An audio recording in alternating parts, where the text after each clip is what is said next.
Advocate S Suresh, താങ്കൾ ഇപ്പോൾ ബി.ജെ.പിയുടെ സംസ്ഥാന ജനറൽ സെക്രട്ടറിയായി മാറിയിരിക്കുന്നു. അപ്പോൾ ഇത് ഒരു പരാതിക്കും ഇടയില്ലാത്ത രീതിയിലുള്ള പുതിയ ഭാരവാഹി പട്ടികയാണ് എന്ന അഭിപ്രായമുണ്ടോ? എന്താണ് താങ്കളുടെ ആദ്യ പ്രതികരണം?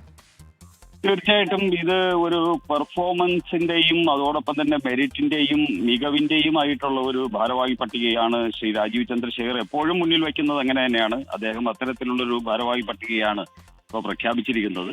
കഴിഞ്ഞ പാർലമെന്റ് തെരഞ്ഞെടുപ്പിലും അതിനു മുമ്പുള്ള തെരഞ്ഞെടുപ്പുകളിലുമൊക്കെ നന്നായിട്ട് വോട്ട് വാങ്ങി അതിനുവേണ്ടി കഠിനമായി പരിശ്രമിച്ച മുഴുവൻ ആൾക്കാരെയും ഉൾപ്പെടുത്തിയിട്ടുണ്ട് എന്നുള്ളതാണ് ഈ ഭാരവാഹി പട്ടികയുടെ ഒരു മെച്ചം. രണ്ടാമത്, കഴിഞ്ഞ ടീമിലുണ്ടായിരുന്ന 60% ആൾക്കാരും അതേപടി തുടരുന്നു എന്നുള്ളതും ഇതിന്റെ ഒരു പ്രത്യേകതയാണ്. പിന്നെ സാമൂഹികവും അതോടൊപ്പം തന്നെ പ്രാദേശികവുമായിട്ടുള്ള ഘടകങ്ങൾ എല്ലാം ഒരു ബാലൻസ് ചെയ്യുന്ന ഒരു പട്ടികയാണ്. അതിലുപരിയായിട്ട് യുവാക്കൾക്ക് ഏറെ പ്രാധാന്യം നൽകുന്ന ഒരു ഭാരവാഹി ലിസ്റ്റാണ് പുറത്തു വന്നിരിക്കുന്നത്. വ്യാപകമായിട്ടുള്ള കൂടിയാലോചനകളും അപഗ്രഥനങ്ങളും നടത്തിയതിന് ശേഷമാണ് ഇത് വന്നിരിക്കുന്നത് എന്നുള്ളത് ഈ ഭാരവാഹി പട്ടികയുടെ ഏറ്റവും ശ്രദ്ധേയമായിട്ടുള്ള ഒരു ഘടകമാണ്.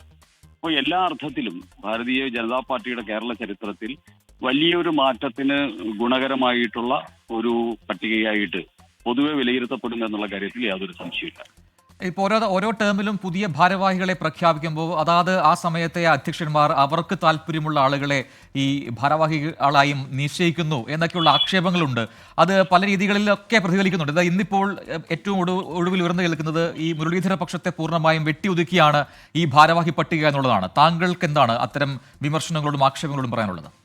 അത്തരത്തിലുള്ള പക്ഷങ്ങൾ എന്ന് പറയുന്നതൊക്കെ മാധ്യമങ്ങൾ നൽകുന്ന ആഖ്യാനങ്ങളായിട്ട് മാത്രമേ ഞാൻ കണക്കാക്കുന്നുള്ളൂ. ഞാൻ എന്നെ ഒരു പക്ഷവും ഇതുവരെ വിളിച്ചിട്ടുമില്ല, ഞാൻ ഒരു പക്ഷത്ത് പോയിട്ടുമില്ല. ഇത് പൊതുവെ മാധ്യമങ്ങളുടെ ഒരു ആഖ്യാനമായിട്ടാണ് ഞാൻ മനസ്സിലാക്കുന്നത്.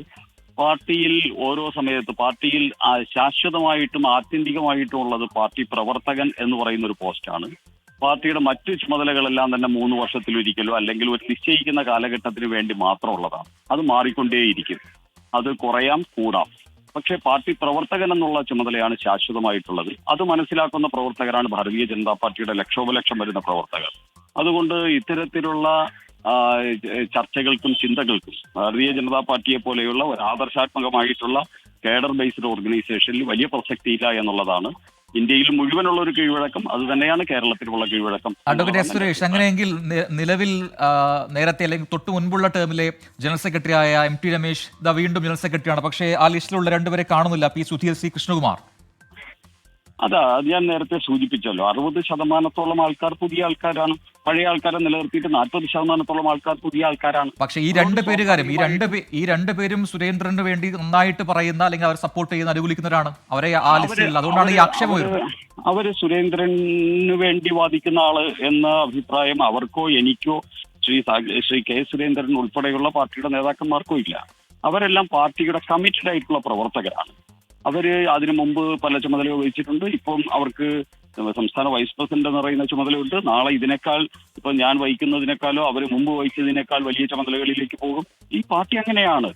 അതുകൊണ്ട് അവരെ പാർട്ടിയുടെ ലീഡേഴ്സാണ്. ആ ലീഡേഴ്സ് അവരുടെ ഇന്റഗ്രിറ്റിയും അവരുടെ പ്രസ്ഥാനത്തിനോടുള്ള പ്രതിബദ്ധതയും ഞങ്ങളുടെ പാർട്ടി പ്രവർത്തകർക്ക് എല്ലാവർക്കും അറിയാം. അപ്പോൾ ആ രീതിയിലുള്ള ഒരു ആഖ്യാനത്തിന് പ്രസക്തിയില്ല. അതാണ് ഞാൻ നേരത്തെ സൂചിപ്പിച്ചത്.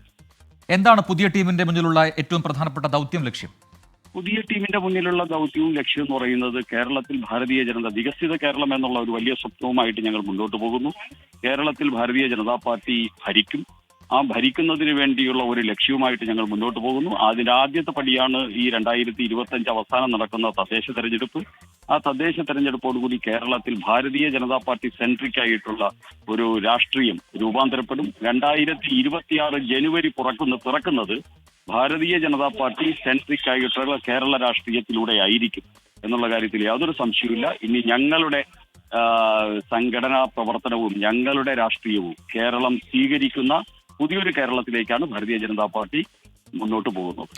നന്ദി അഡ്വക്കേറ്റ് എസ് സുരേഷ്. പ്രതികരിച്ച എന്തായാലും പുതിയ സ്ഥാനലബ്ധിക്ക് ആശംസകൾ.